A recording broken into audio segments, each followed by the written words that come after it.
Good evening and welcome to this week's episode of Coach's Corner. My name is Dwayne. Dwyer, go by the Mindset Coach. And my name is the Uncle Junior or Garfield, and I go by the Consistency Coach. And we are your coaches for Coach's Corner. Listen, as always, it's a pleasure and a sheer joy to be here with you guys every week to share in conversation with my brother, Mr. Garfield Martin over there, and to kind of peel back some of these conversations, some of these layers that we tend to entertain as we talk about in the coaching space, as we talk about in the professional and personal development space. So, as I always say, if you're not here to grow and develop, if you're not here to elevate and push yourself beyond your limits, this is not the place for you. But if you're looking to be a better you moving into 2025, starting right now, we're not going to wait to December. We're going to start the work right now. If you're looking to be a better version of yourself, then you're in the right place. So, again, we're always excited.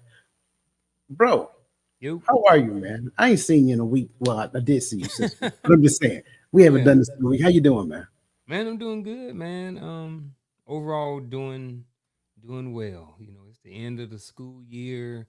Some testing going on, some adjusting of schedules going on, man. But I'm excited and happy, and everything's going well, man. Excited for the what is this? The eighth episode of Coach's Corner, I think. So Man, we're cranking them out so fast, man. I'm yeah, losing. man.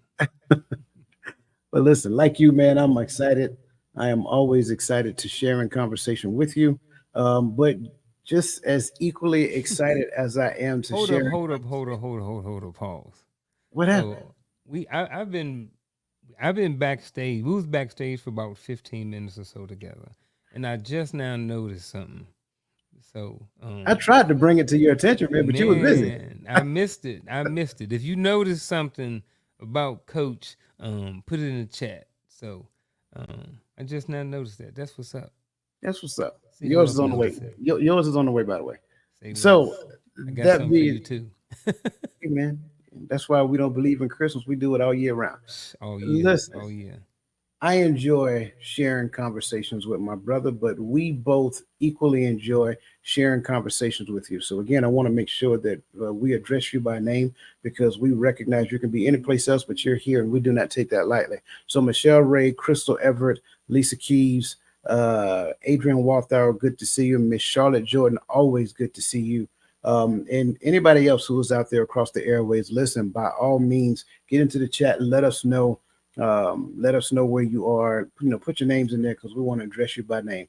Also, to Uncle Junior's point, if kind of you're digging the swag, it's a new line of swag we're rolling out. Just look in the show notes here on YouTube, and you'll find access to it. It's t-shirts, you got hoodies, you got polos, you got all kind of stuff. So yes, indeed, good to see you, Miss Uncle Junior, and welcome to the show. Listen, man, we're gonna get after this conversation. You about ready to do this? Yeah, man. Yeah, man. I've been looking forward to it. Been looking forward to it. It's gonna be a good one. Absolutely, absolutely. So that said, have you ever felt stuck or frustrated by your inability to achieve your goals despite your best efforts? If so, you're not alone. Many people struggle with understanding why they can't seem to reach their aspirations, no matter how hard they try.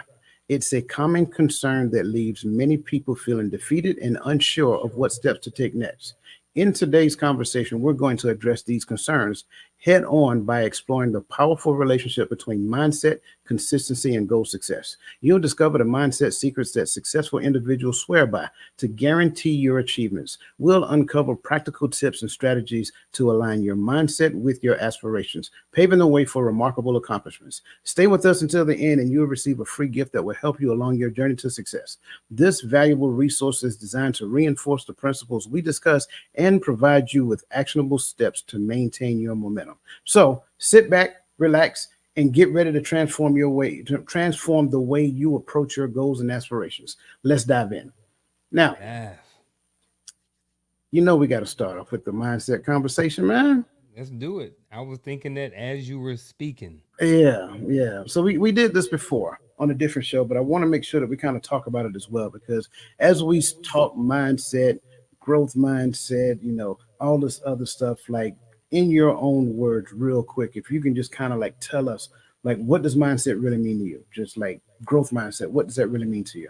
Well, mindset is, can in a sense, in a short form, the way we think about something or how we do something. So, I get up in the morning and I brush my teeth. That's a mindset. Some people might say that's a habit, but there was a mindset that created that habit. And then after that, a growth mindset is, maybe adding to what you already doing to get better. And what I mean by that is maybe it's recommended that you brush your teeth 3 times a day. So now you have the mindset where, I'm open. I'm used to kind of doing it one way, but I'm open to what the dentist say, and let me try and do it 3 times a day, and let me see what happens. So that's kind of an example of a growth mindset, is where you're kind of open and willing to listen to new information that may or may not change your mind. Because just because it doesn't automatically mean that you're going to change your mind on something. Absolutely not. I agree with that. I will make one small adjustment to it. I would say the how. It's the Mm-hmm. how you fire. So we tend to use terms like firing and wiring, right? So how your brain fire off thoughts when it comes down to certain things. So, whether I'm like doing the show right here, right? Am I excited when I come here, or am I in a particular state to where my mind is kind of like, oh well, let's get the show over with, and so forth and so on, right? So the how kind of gets after like the thought process behind what it is that I'm doing. Am I excited and am I motivated? Am I, amped up? Or am I like, oh well, it's a drag, we'll be here. So that's kind of like where we're getting at. We start talking growth mindset, versus any other mindset that we tend to look at. And I think that kind of helps us to paint the picture. You're absolutely right. When we say mindset, we're talking about the thought processes, the cognition that you have, the way the cognition works for you. When it comes down to growth, you're excited, you're motivated, you're looking forward because you're headed down a particular path, and that path is what we tend to call goal accomplishment in the direction of success. But if you have a fixed mindset, that's the thing I couldn't think of earlier. If you have a fixed mindset, now it's like, well, let's just get it over with. We can't get finished until we get started. So, stuff like that. You will hear a statement, but it's more so depressive in nature, and it kind of puts you in a state to where it's like, well, get it. So that's just kind of like my thoughts there. Yeah, Um, got it. Got it. and I wanted to kind of unpack that first before we get after embracing a growth mindset. Now, under embracing a growth mindset, under embracing a growth mindset, we have the first question. In what ways can viewing challenges as opportunities for growth rather than obstacles transform your overall approach to achieving your goals? In what ways can viewing challenges as opportunities for growth rather than obstacles transform your overall approach to achieving your goals?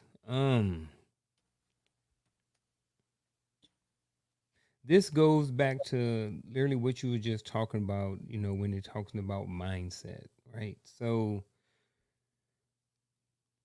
if I like to use, I kind of got to use an example for this. It's kind of helped me kind of navigate through this, right? So I am on a basketball team. This, we're at the last three teams left before the NBA finals, right? So if I'm playing basketball and my goal is to do, I don't know, shoot a certain percentage from the free throw line, right?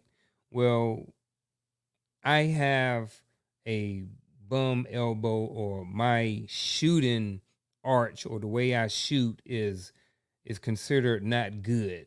And that's the reason why I can't shoot at a higher percentage at the free throw line, right? So I can look at this challenge and I can say, oh man, I ain't gonna never get better because this is something that's out of my control. I was born with this, and this is just how I shoot. Or I can look at this as an opportunity to grow. Say, yes, there is an obstacle, but can I hire a better coach? Can I get surgery on my elbow? What is it that I can do to overcome this challenge that I have in order to get to my goal of trying to shoot a better three point percentage? I mean, a free throw percentage. So that's kind of how I look at it, as in a nutshell, as an example of um, growth rather than obstacles, transform your overall approach to achieving your goals. Yeah. I like that response. I would say, and I'm gonna keep it simple. I would take a page out of Adrian's book. You know, Adrian says, "Hope I'm not too late." Because in my mind, when I look at challenges as opportunity, it gives me hope for a particular outcome, hope in the direction of what it is I really want to do. I'm not sure if he was intention with doing that, but that's really my answer. It viewing challenges as obstacles keep me focused on the hope that I had in the beginning when I first started. If I do not view them as, I'm sorry, viewing challenges as opportunity. If I do not view challenges as opportunities and I view them as obstacles, now the obstacles will start to affect me. And then my then my motivation will start to diminish each time. I got you, brother. My motivation will start to diminish each time once the obstacle gets the best of me. If I view it as opportunity, then I stay high because I keep my mind focused on the prescribed outcome from the beginning. If I view them as obstacles, they start to diminish, and then I start to second guess my skill set. So Yeah, yeah, man. I get that. Um, do you think that I don't know? We may end up getting to it, but um, why do you think it's because we didn't? Me and you, we wasn't born with this mindset or the ability to take obstacles and turn them into l- um and take them and to turn them into something that we can learn from. You know what I mean? In order to get better. So where do you think that that transformation kind of starts happening, or where, yeah, yeah, where do you think that transformation either started for you, or where do you think that transformation starts? Because like I said, we didn't grow up with this. You know what I mean? This is something that we've learned over a span of 40 something years of our life. So where do you think it started for you, or where do you think it starts? I would say because you have a number of different, responses depending upon who the individual is and what their background, their upbringing, and all that other great stuff. Ideally, it will start when you're young, right? Within the home, mom and daddy teach you not to view obstacles as challenges or challenges as obstacles. They teach you to view challenges as opportunities. And then hopefully they coax you into having a better understanding, which equates to your level of resiliency when you're dealing with certain challenges. If you did not get that, then the world tend to beat up on you just a little bit, right? And hopefully you may have been in the army or something of that nature, a organization that kind of helped you with that, whether they sent you to some type of professional development, whatever. You had a good leader that talked to you about those things. And if that works, then hopefully you start to get into that transformative mindset early on. If not, later on, I think the other alternative is that you get tired of life whipping up on you. And then you get to the point till you make a decision, you draw a line in the sand and say, how was it like Popeye? Remember Popeye when we was growing up? This is all I can stand and I can't stand no more, right? So you get to that point in your life, right? You get to that point and say, you know what? I need to figure out how to reshape this thing so that I can get to the point of dealing with the ebbs and flow of life, because the ebbs and flow in life are going to happen. And the way you view them, the way you process them, and the way you kind of like emotionalize them going forward has a huge and ginormous effect on the particular outcome and the way that you approach them. I wrote down self talk too, but I don't know if we're going to get to it later. So maybe um, I feel like, or I think that at some point it's going to come up in the conversation. So I I'll do not, digress for that. Huh? I do not disagree. Listen, Man, listen, regardless of where you are, whether you're on YouTube, whether you're on Facebook, whether you're on Instagram, or whatever the case may be, by all means, hit that, smash that like button, and make sure that you forward this so that other people can get it and participate in this fantastic conversation. So we're going to kind of keep the party moving here. Moving on to the next question: how might the belief that abilities and intelligence can be developed influence your motivation and strategies when pursuing new skills or overcoming difficulties? Oh man, that's the key right there. The key word right there is the word, that B word. One, two, three, the fourth word that says belief. Right there. That right there is sets the tone for the rest of this question right there. So when you're talking about belief, when people really believe that they can do something, then there's pretty much no limits. You know what I mean? Um, Especially when it comes to things that you can control. So I think a lot of times the reason why people don't get to certain levels in life or achieve a certain success or even complete a certain goal is because they really don't believe that they can do it, right? So either they believe, let's take someone who's overweight, right? They may not believe that they can really go a certain amount of time without a certain food.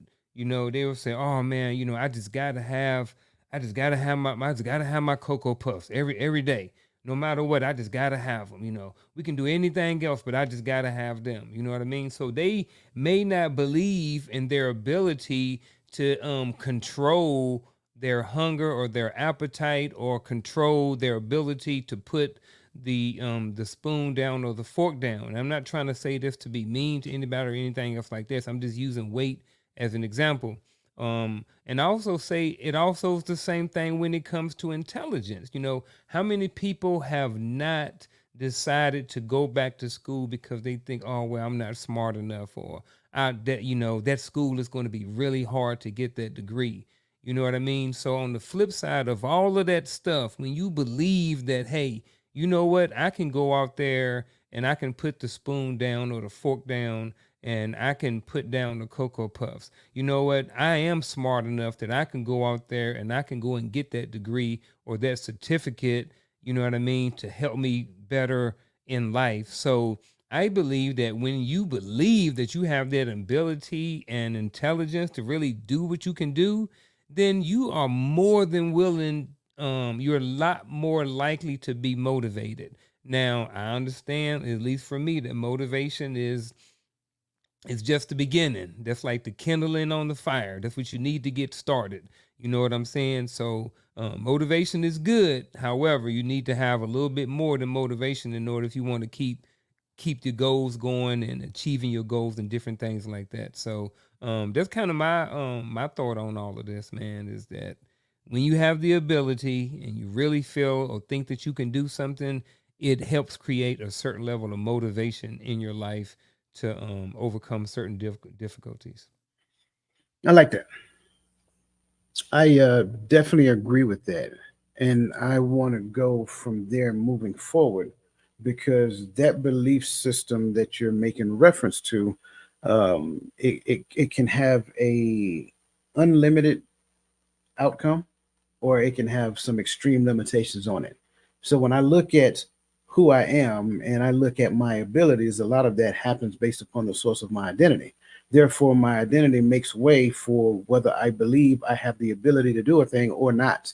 And especially when I start looking at my environment and the people around me who look like me and act like me and behave like me, they get to the point to where they actually are doing the things and motivate me, like using your word, motivate me based upon what they're doing and or saying. Or I live in an environment where I don't see a lot of people doing the things that I want to do. And then now it's kind of hard for me to pull myself out of that. So now I got to be very intentional about the people that I listen to, intentional about the people that I talk to, and intentional about what I put in here. Then, in conjunction with that, you look at intelligence. So, again, not necessarily talking degrees, because I know a lot of times we equate intelligence simply just to our education level, but it's not that. It's the different types of intelligences that equate to how an individual maneuver within time and space. So you look at emotional intelligence, you look at social intelligence, you look at adversity intelligence, things of that nature. Your ability to process, adjust, and make necessary changes within the time and space. So when we look at those things, we do not, or we take the limitations off of them, the more we start to believe. It's almost like I just recently had this conversation. It's almost like if I have hope in a thing, it is necessary for me to reverse engineer the the hope that I have. So I have to reverse engineer that process in my head, and that become the activity steps that I need to do in order to get there. where each level of accomplishment, and I might be getting ahead of myself, each level of accomplishment gives me a necessary degree of excitement, motivation, strength, and so forth and so on. So now I start chasing completion, right? So I'm like, the next step, I got to complete the next goal, got to complete the next goal. And I think that helps us because in the space of intelligence and abilities, those things start to grow incrementally along the path.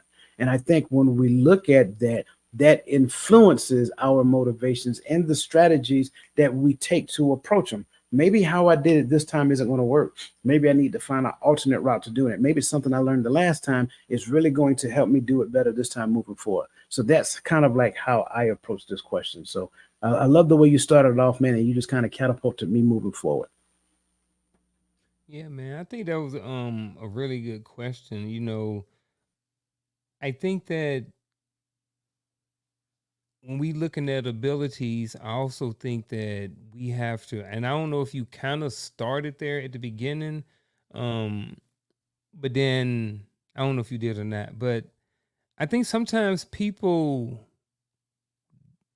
how can I say it? I think people have to really understand what their abilities are, right? And what I mean by that is, I think sometimes people, and this is not to be negative, I think sometimes people think that they have more ability than what they really do. It's like they're like, "Hey, I'm not getting the outcomes I want," um, and let's take fitness, right? I'm gonna go to fitness again, right? So you may have somebody they go out there and they may, they may walk for 6 minutes a day. They may go out and they may walk the dog down the street and they may come back and they come back and they eat everything is still the same and they're not understanding why they're not getting the results. So they're like, hey, well, I'm walking every single day. But I think this may have to do a little bit more than with intensity than ability, but I'm trying to put the ability portion there with people just some of the reason why people don't achieve their goals is because they think that they have a certain amount of ability that they really don't. So I guess I kind of wanted to talk with that a little bit. Maybe you can help me out a little bit and kind of get me on path and kind of see how we can kind of chat about that. But I just kind of wanted to talk about that part of it.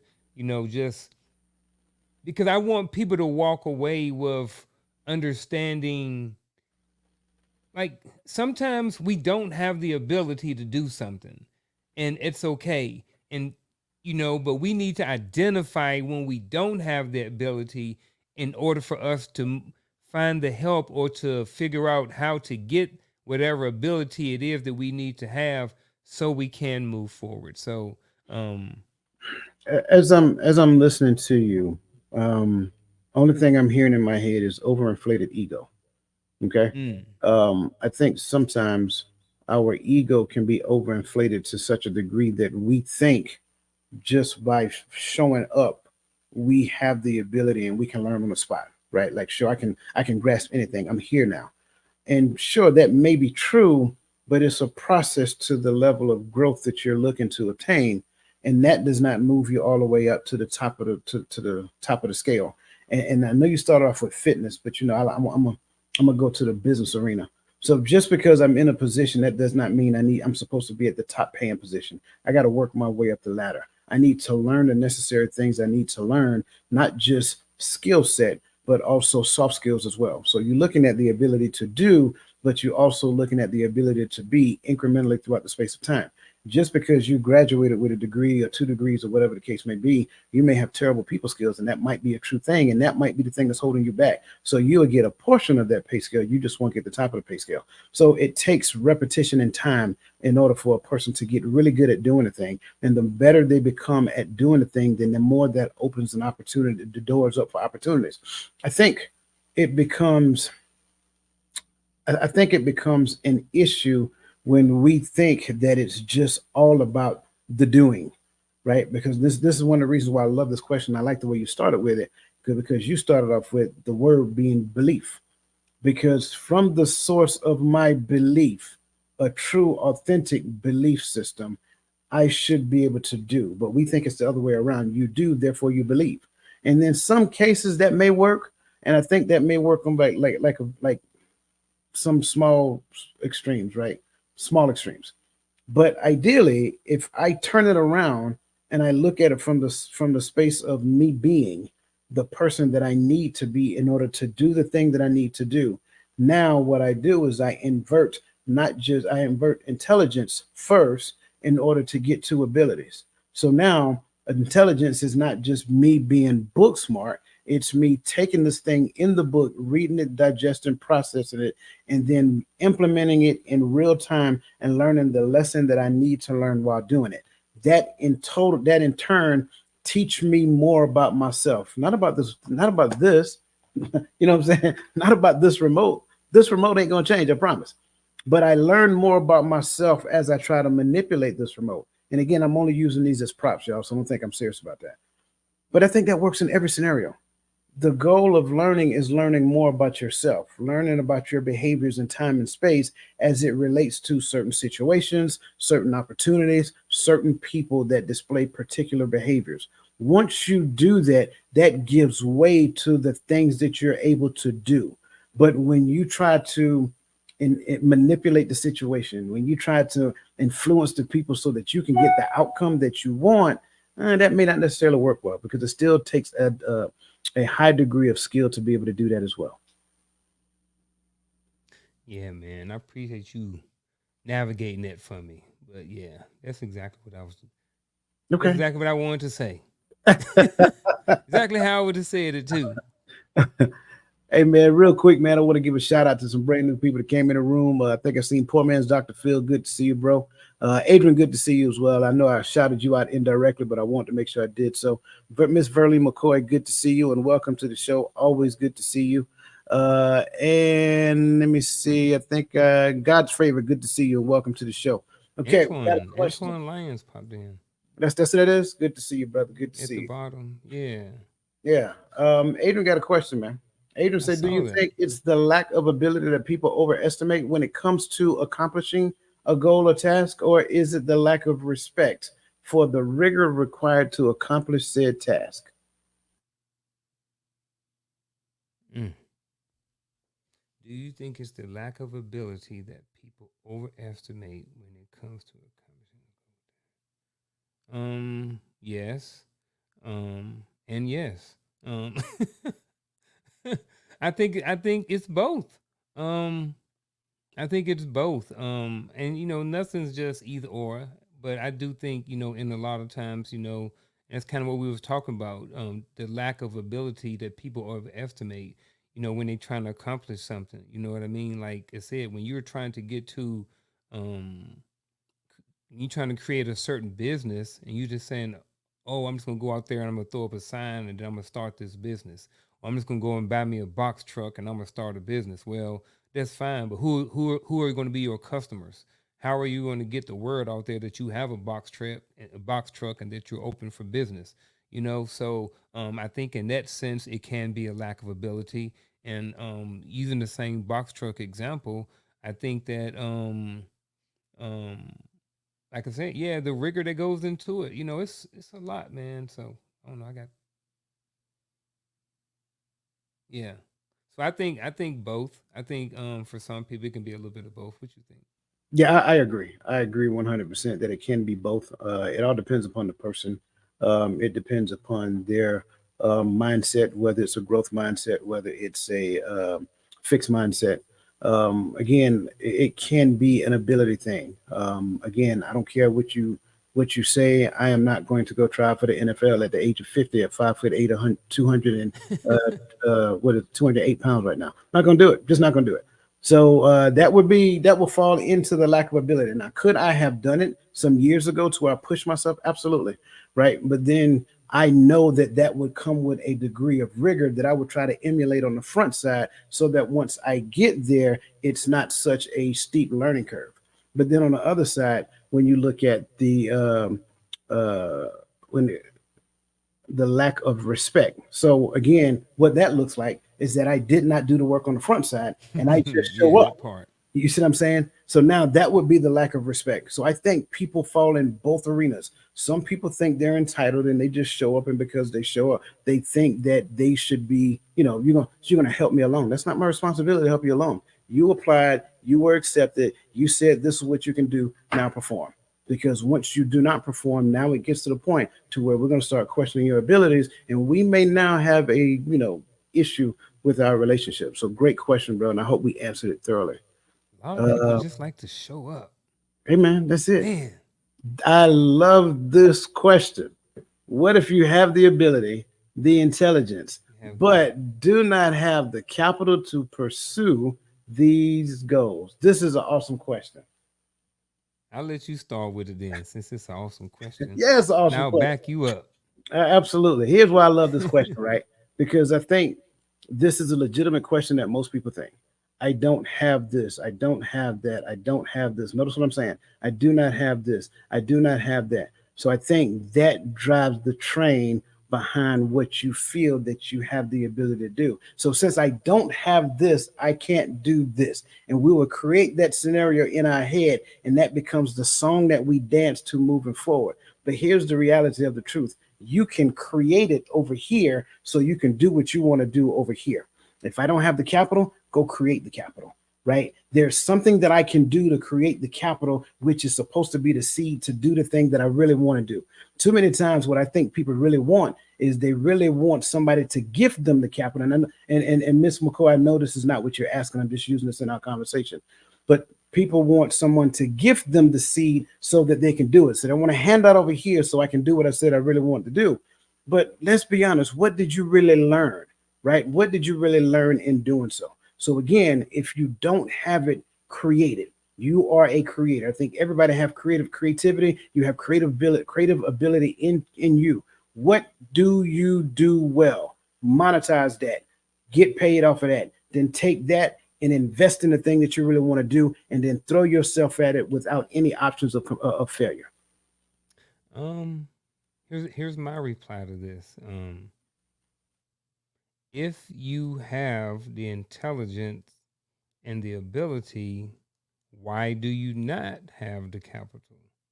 Seems like, according to this, if you really had the intelligence and the ability, you would, that intelligence and ability should be able to produce the capital or a way to get the capital. Now, I am just playing devil's advocate. I am not throwing shade or shooting a shot or anything like that. I am just simply asking another question. If I believe that I have the intelligence and the ability, then do I also believe that I have the intelligence and the ability to have the capital to pursue these goals? So that's my response to it. Someone else said my mic was low. I don't know. Michael Brennesser, I hope I pronounced your name right. If I did not, I do apologize. I'm from the great state of Georgia, so judge them. But now, welcome to the show. How do you overcome obstacles? If I set a goal and hit a roadblock or failure, how do I regroup and not lose sight of my goal inside of my current failure? I love this question as well. You want to jump on this first? Or you want me to go? Man, no, I just got back. I just went to go check Okay, on my no, no, mic. you got it. Is my mic still low? It sounds I'm gonna good to try one me, more but time. I got these Bose speakers, so I can't. Oh, someone else just said it too. I know we were saying something about it before the show, and I just want to make sure that people can hear me. What about now? Yep, you sound good to me. Okay. Okay, so how do you overcome obstacles? I would say it depends on the obstacle. It depends on how much of an obstacle it is. It's a number of different factors that step into it or that come into it. Some obstacles we can bypass. Some obstacles are not necessarily obstacles, and that should go in the beginning when I plan out my roadmap to goal accomplishment. There are some obstacles that I'm going to have a bypass criteria for. I think that's the first thing I'm going to start with. Moving forward, there are some obstacles that create opportunities for me to get along the path at a faster rate than what I thought I could have been. So I need to first identify what type of obstacle it is. Is it an obstacle that slows me down? Is it an obstacle that gives me an opportunity? Is it an obstacle that I can bypass? He goes on to say, if I set a goal and I hit a roadblock or failure, how do I regroup and not lose sight of my goal in sight of my current future? You do all that in the beginning. I'm not trying to be funny. I'm being honest. My regroup is done in the beginning because I have already made up in my mind there's no obstacle in my path that's going to prevent me from continuing. Once I decide that in the beginning, then that's Josh. Once I decide that in the beginning, then I do not accept an obstacle as a failure. I do not accept an obstacle as anything that's going to stop me. It may slow me down, but progression is the goal. And as long as I set that in my mind, and create that as a metric of success. And I think that's another key.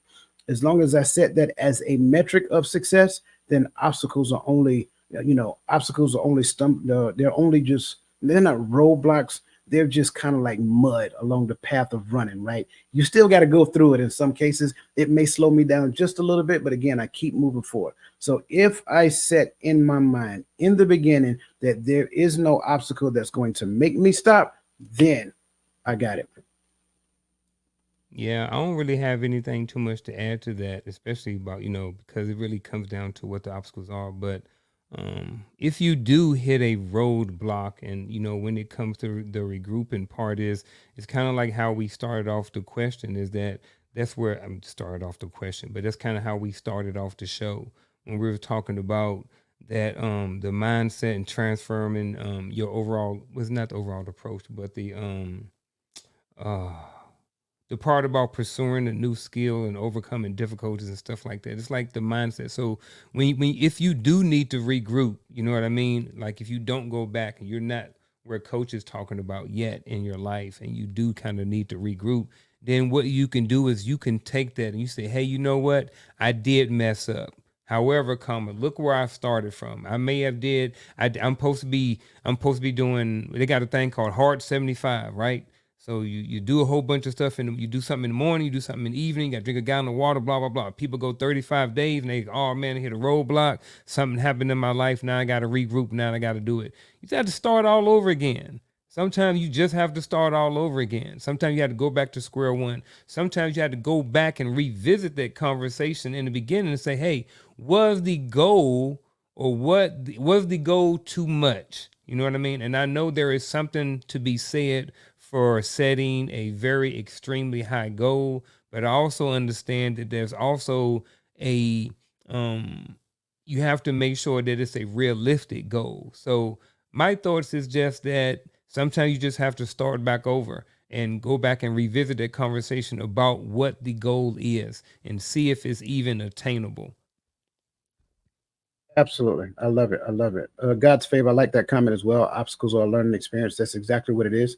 That's why obstacles present itself to us because in some cases we may not have planned thoroughly enough so that we made a plan for that obstacles. Most obstacles we plan for. And so that's important to understand as well. But maybe I overlooked something. Maybe I overlooked something along the process. So we learn during the process of our development because the things that we learn, we move forward, and that propels us forward.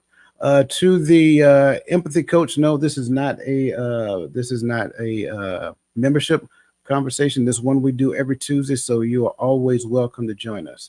Okay, moving forward, that takes us to our next area: set clear and specific goals. Ooh, So under settings, for under people settings, get in trouble. no, right? I used to get in trouble. How does the process of defining clear and specific goals shape your vision and long-term strategy for personal and professional growth? Mm. All right, so first of all, I got to make sure that I 100% jive with this question. All right. So, because here's the reason why I looked at it and I'm looking at it again. And so, how does the process of defining clear and specific goals shape your vision and long term strategy? So, in a sense, my vision is there first, and I create goals based off of my vision, right? So if that's what I believe and that's how I do things, how do I answer this question? or do you want me to still answer it like this? Go ahead and answer it like that, and I'll play. I'll pick up whatever on the All right. backside. All right. So i- some people say, "Hey, you know what? I'm gonna go out there and I'm gonna lose 30 pounds."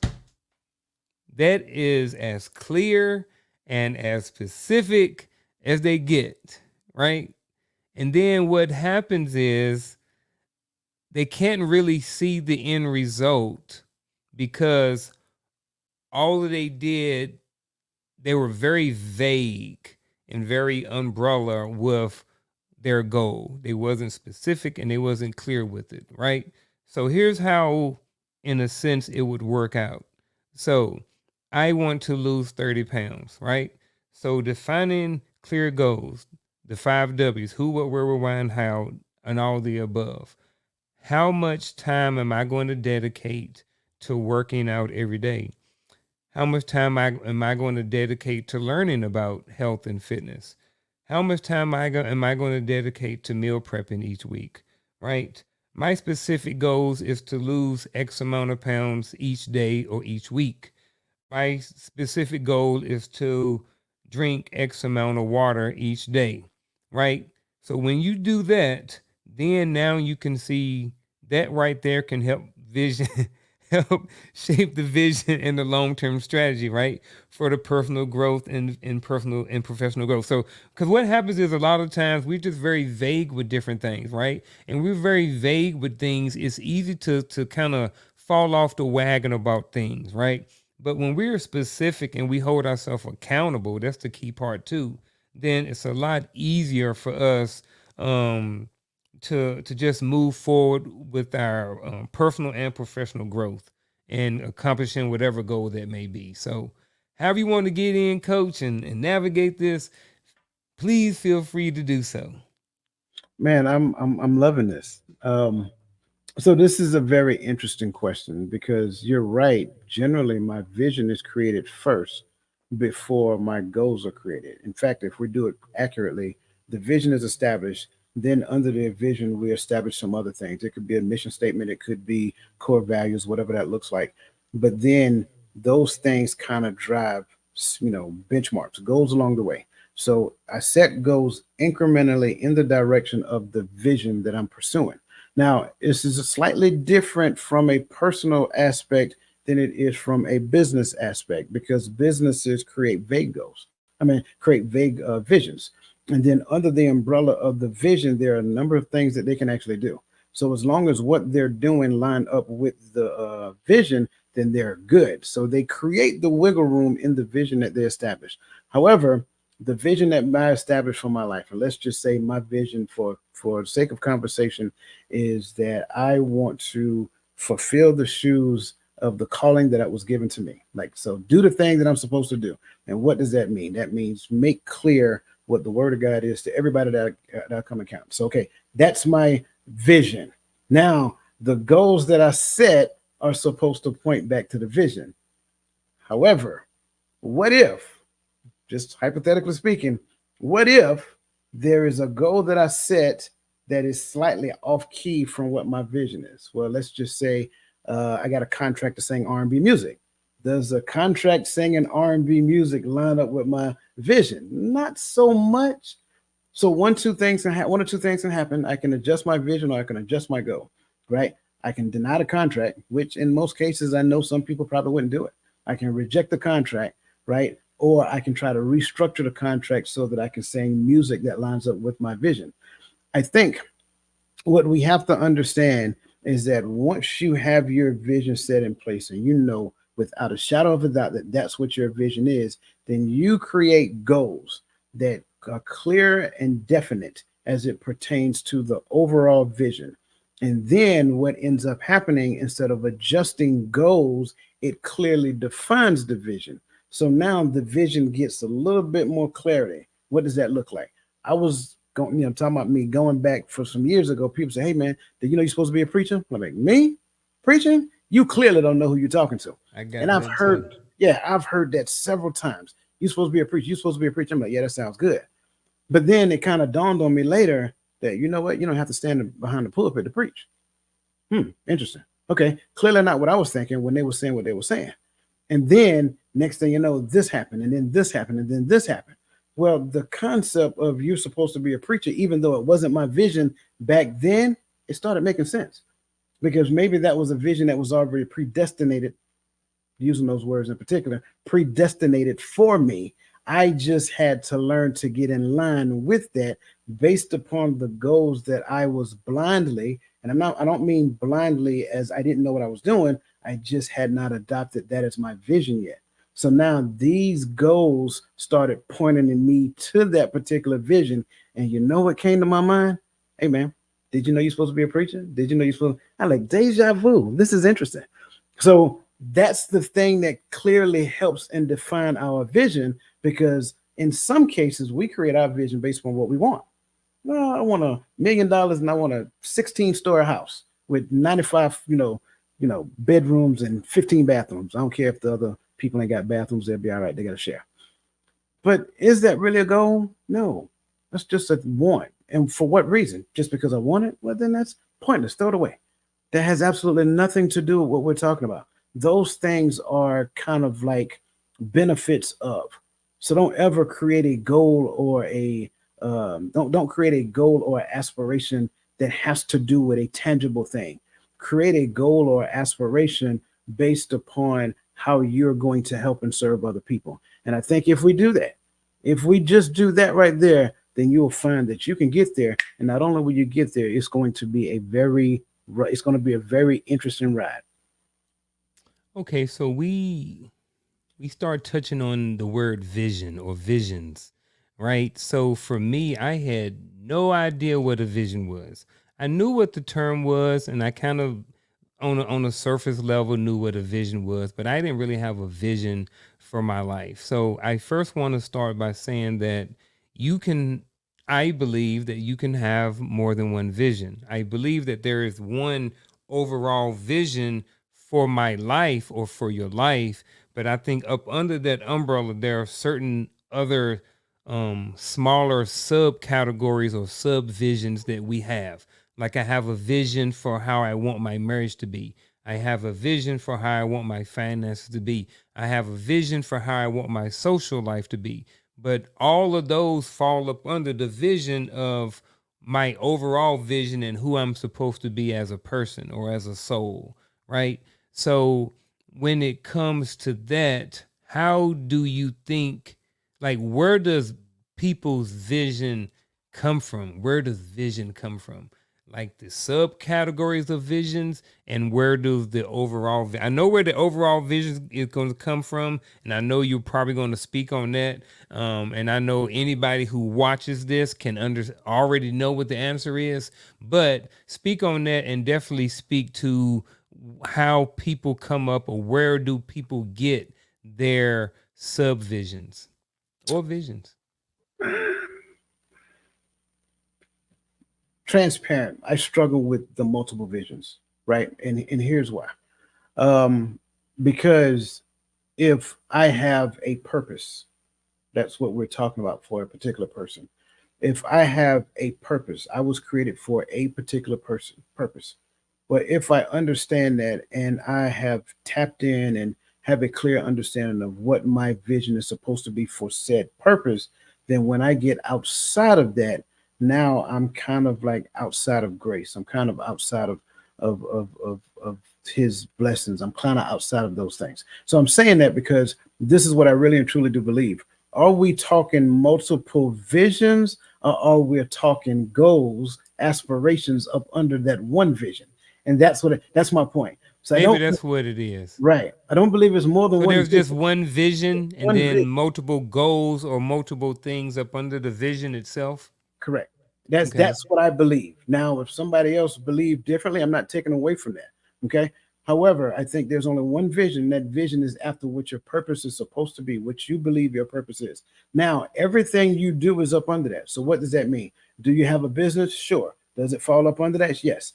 Are you doing this thing? Yes. Okay. Do you actually go out and mentor young boys, whatever? Yes. Does it fall up under that vision? Yes. You see what I'm saying? Do you coach a football team? Sure. Yes. Right? Do you do the thing that you were called to do when you're coaching a football team? Yes, because I'm still teaching young boys how to be well respectable young men. Now I don't teach football, I'm just using that as an example, right? So I think all of those things can be goals, different goals up under the same vision. And when we look at it from that perspective, it helps us to clearly define that I am doing the thing that I am supposed to do, and I am not in error when it comes down to my creator, because my creator is the one who gives me my purpose. That's why I was created. So when I look at it from that perspective, it helps me to keep everything in line. And I am not only just confident in what I'm doing, but I am executing the growth mindset that I acquire along the way, simply because along that path, I know that I am within the will of the one who created me, Which is where your vision comes from. which is where my vision comes from. Boom. I like it. And yeah, I think that is the next question. So that takes, Is it? yeah, that was the next question. Um, I think we got time for one more, man, and we're going to do it under develop consistent habits. And since you are the consistency coach, sir, Yeah. how does the formation of consistent daily habits influence your overall trajectory towards long-term goals and aspirations? Well, um, first of all, I want to start by saying, had to write it down so I won't forget it myself. There is a difference between consistent and consecutive. So when you do something every single day, that is consecutive. But consistency can just be, hey, I work out 3 days a week. All right. So as long as you work out week after week after week after week, 3 days a week, you are being consistent. All right. So with these questions, when you are consistent with daily habits, man, it's how can I put it? Let's go back to the fitness thing, right? When you are consistent with your daily habits or your meal plans or that prep or that list that I spoke about earlier, as far as what you're doing to lose those 30 pounds, and you're very consecutive with it and very consistent with that on a daily basis, man, your overall trajectory toward that goal and aspiration is going to be through the roof. Like, your motivation is going to be up, like everything just works a lot better. I think you overall you feel better mentally, I think physically, regardless of whatever it is you're doing. I just think that when you have a goal in life, and when life happens to all of us, right? There is always something that comes up. And when you get married, you get your life plus their life. And then when you have kids, you got your life, your spouse's life, and then all your kids' life. And then you got the grandkids' life. So everybody has life. So one of the hardest things as we age, in a sense, is to just be consistent with daily habits, because there is always something that comes up. There's always lifing, right? So when you can get in a mood or in a space to where you can be consistent with your daily habits, you know what I mean? They overall influence your overall trajectory. Like, you know that you can get there. You know what I mean? When you got kids hanging off of you, and you got to run kids back and forth to the daycare and to football practice and all of this stuff, you like, man, how am I gonna get my workout in this afternoon? You know what I mean? As soon as I get off work, I gotta eat, gotta change clothes, gotta take the kids to football practice, I come back, gotta finish up their homework, gotta take them to bed. So it's just like, sometimes consistent with daily habits is just hard. You know what I mean? So I just think, just overall, when you can get to a space in your life, even with some of the smallest things, to where you can be consistent with those daily habits, I just think that overall, just your overall trajectory in whatever aspect of that is just going to be, great. Like, it can't help but to be better. I think the best part of your response was the kids hanging out for you. Like I could see you running out the door, and the kids Bro, like, "Dad, no!" You know what I'm saying? It's just right? Had three kids. listen. I love that response, and I think I am going to try to take your response and wrap it into the question because initially, my thoughts are how does the formation of consistent daily habits influence your overall trajectory towards long term goals and aspiration? Compound interest. That's my initial thoughts. It's just like investing in a bank. You invest in the bank, you do not touch that money, you just keep investing on top of that. And the more you invest, what you're doing is you're getting the compound of the interest. Therefore, the money grows faster. I think the same thing happens in time and space when you're being consistent with habit. So never underestimate that. I think John Maxwell said this, never underestimate the power of consistent activity, right? Something along that line. So the more consistent we are with doing a thing, then the more we are, the faster we get to accomplishing the thing that we're doing. That goes back to the empathetic coach's question, right? She asked a question that I thought was an awesome question. I know that several people may encounter this and may struggle with this. How do I carry? How? I can't get it out. How do I categorize them under one visionary umbrella? The question that I would ask is that you look at each thing, and trust me, when I was giving an example, I was just giving an example. That's not what I do at all. But look at each thing and then you ask, why? Why am I doing this? What is the expected outcome? And who does it help? When you get the answer to those three, it should point back to your vision. And you do that for each thing. I think the idea, what we should be doing, it kind of goes back to Miss McCoy's question when she asked previously about not having the resources to do the thing that I want to do. Like I said, then once you create the resources and you invest in the thing that you want to do, then you throw yourself at it. Every ounce of you at it. No distractions on the side, left or right. You throw yourself at it. I think that's the thing that they're trying to say. You got to find one path and then you divert all of your energy in one path. And that's how you get after success. Can you achieve degrees of success in more than one thing? Absolutely, you can. But how much more success would you achieve if you took all of your energy and threw it at that one thing and said, regardless of anything, come the end of the earth or high water. Y'all know the rest of it. But come the end of the earth or high water, I will not fail at this. What happens when you do that? Because you become laser focused with that thing. I think that's what they're trying to say. And I wish people would like define it more when they say it, because when they just give vague statements that can be like, I don't want to say depressive, but it's kind of like it's disappointing. That's it. When they give vague statements and don't explain what they actually mean, it's almost disappointing. Especially if I looked up to that person and I expected that person to kind of help me along the way with some of the valuable insights that they give. So great question. Yeah, man, I agree. Especially that part, with the end of Liz's question. Um, I get that, because there are a lot of people out there that will tell you like she said, someone tells her, pick a lane. You know what I mean? First of all, you gave her some great information, but I also want to say, where is this information coming from? And who is giving the information is very important too. You know, coach may tell me something and I may be like, yeah, I can rock with it.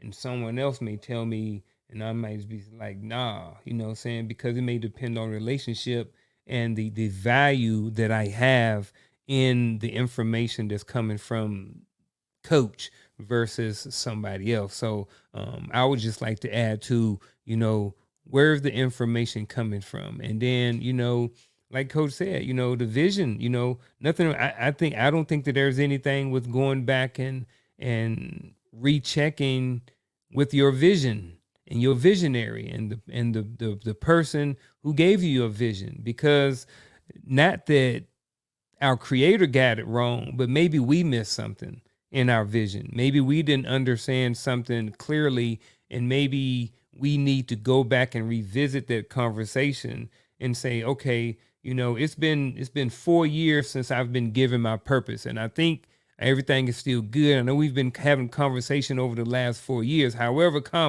I just want to make sure from check in with you to make sure that I'm still doing what I'm supposed to do, to make sure that this is still my purpose and my vision for my life. So I just want to kind of add that to the conversation as well. Yeah, I love that. And real quick, she just put one more comment in there, and I kind of want to touch on that before we move forward to the after the actional steps. She said, "Love it. Thank you. I understand where you're coming from, but I am struggling heavily because my passion is helping people, but I have different avenues where I want to put my vision into fruition, and I get that. I 100% get that. And just like me, just like a lot of people who are listening, just like my brother here, I think whatever we're doing, I think the moniker is under helping people, right? That becomes part of my concern. So when I say helping people, it's like, you know, what does what does the consistency coach do for a living? He's a counselor, right? That's helping people. What do I do? I'm a teacher. I teach officers. That's helping people. What do I do? We get on YouTube and we have videos and conversations and things that's helping people, right? I go down the street and I go to the corner store and I see somebody buying groceries that's in front of me and they can't pay for their food and I pay for the rest. That's helping people. So the issue with that is that is this wide, but under that umbrella, there are things that you do, not only that you do, but you're really good at doing. Which one of them is really pulling at you? Which one of those like really wake you up at night and be like, oh my gosh, I got to do this. I can't fail these people. I can't do this, like so forth and so on, right? One of them, not that you can't do all of them, not that you can't be a part of all of them, but one of them is really pulling at you. One of them is that thing to where when people hear you talk about it, they hear you as a voice that needs to be heard and they tell other people about you and things of that nature. And one of them things is really attached to you. That one thing might be the thing that you need to focus a majority of your energy in right now so that you can catapult that off into the stratosphere. Then you can actually have the others that you can start working on later because you created processes under that particular one and it's already on a cycle and it's what we tend to call a self-licking ice cream cone. I know that sounds nasty, but I'm just being honest. So this is a self-licking ice cream cone. The only thing you have to do here is just show up when you're needed because you have processes in place to where it's running on autopilot. But then you go over here to when it comes on the DV, you go over here when it comes on the marriage and relationships, right? And then you just have appointments to where you touch on this one. So now, instead of you being the number one person that's responsible for everything, you are what we call a process starter. You start processes with this one, you start processes with this one, you start processes with this one, and these are now on autopilot, and you show up when you're needed to speak to the people that you need to speak to. So I hope that actually helps. I hope that gets after what you're talking about. And again, by all means, listen, I think every last one of us has the ability to do exactly what I just said. Um, so And just to add to that, man, here's what I got when I saw what she wrote. I remember something you told me. Does it line up with my vision? I mean, that was very simple and that was very eye opening for me some over a year ago when you said that. And and I'm just being transparent. I have a quick transparent moment. 'Cause me and Coach go back. We have a lot of things in common. We have a very similar story throughout our life and stuff like that. And even though he's only 2 years older than me, I still have looked to him for guidance and information as a big brother, different things like that. So one of the things that he said to me over a year ago when I was kind of struggling navigating some different things was pretty much, does it line up with my vision and or my purpose? So a lot of things, it was it's very easy for me, not very easy, but it has become a lot more easier for me over time to say yes to certain things and say no to other things, because now that's like a boundary that I have applied to my life. Is that whatever I'm thinking about doing, I know I may want to do it, but that may not be part of the vision. So if it aligns and if it's part of the vision, then it's okay for me to do it. I still got to check in with Miss Uncle Junior to make sure that I have time to do it as well. You know what I mean? Just being honest. You know what I'm saying? Because she is part of the vision.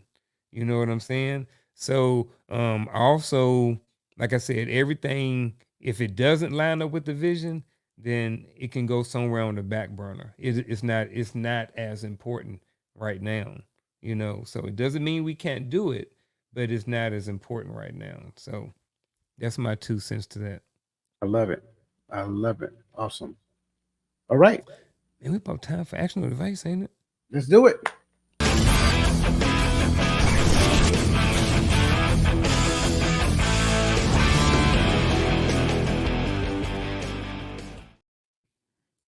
Man, you want me to go first or you?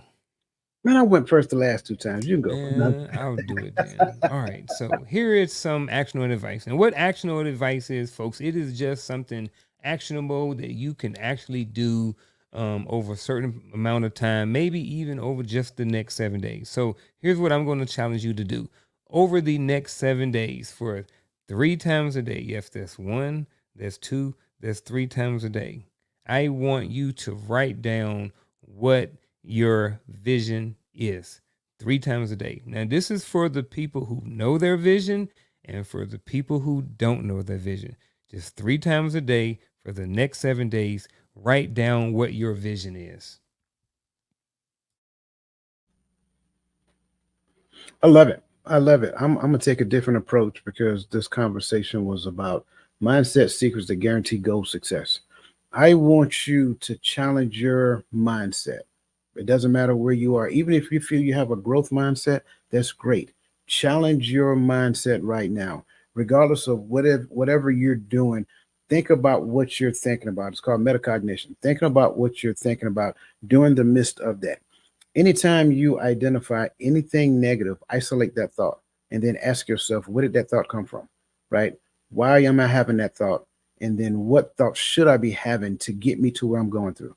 That's one side. If you do not have any negative thoughts while doing things, congratulations, you're a rare breed.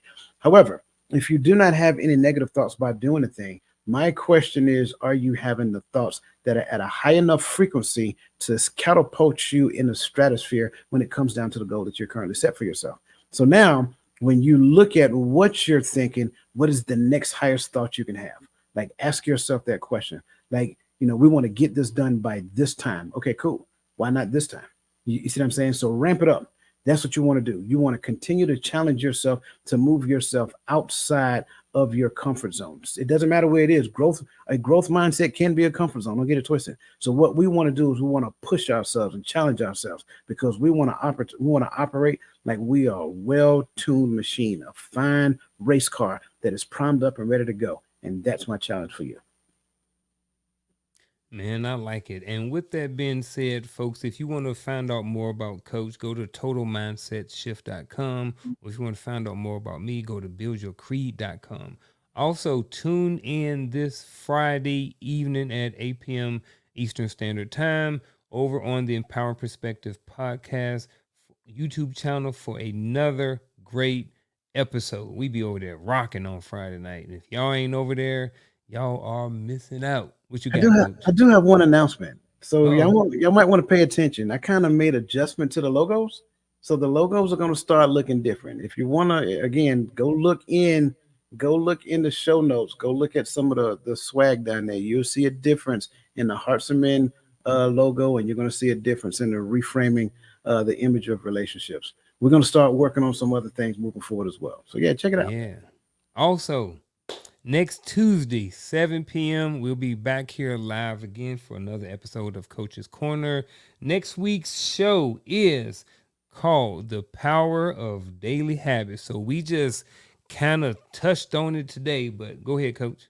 No, we can keep that one, but we got a request in the chat for a show as well. So that might be what we got? Where's that the might chat? be the week following. Bring it up. Battle. There you go. Battling those negative thoughts. So we need to do a conversation on limiting beliefs. Ooh, absolutely. You know what, Adrian Thomas? Next week episode, battling those negative thoughts. Just for you, brother. There you go. He said it. Bring a friend too. With that being said, folks, we will see y'all next week, next Tuesday. And that's it. Peace out.